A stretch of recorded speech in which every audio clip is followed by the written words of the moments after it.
One fine and sunny day, a fox was strolling along minding his own foxy business.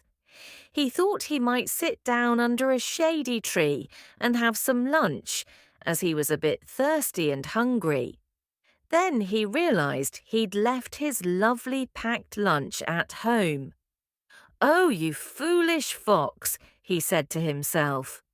But just then he looked up, and what should he see but the most delicious-looking bunch of purple grapes he'd ever seen in his whole foxy life.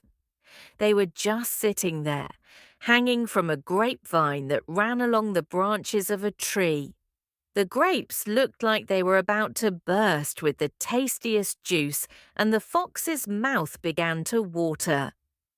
"Oh, I've got to have these, just got to," he muttered to himself. "I shall fill my foxy face with them." The bunch of grapes hung from a very high branch, so the fox jumped up to reach it. He hadn't jumped high enough and missed it by a long way. So he walked back a little way and took a running leap. Up he went, but not high enough, and his paw missed the grapes. He kept jumping and jumping, but every single time he missed. Now he was hot and tired and thirsty and hungry and cross. He sat down under the tree and looked up at the grapes in disgust. "What a foxy fool I am," he muttered.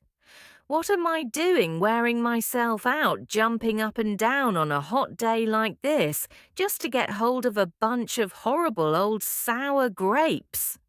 So he got up, made a cross face, and off he went. And the moral of the story is that sometimes people pretend to dislike things they can't have. Oh, and did you know that this is where the phrase sour grapes comes from? The end.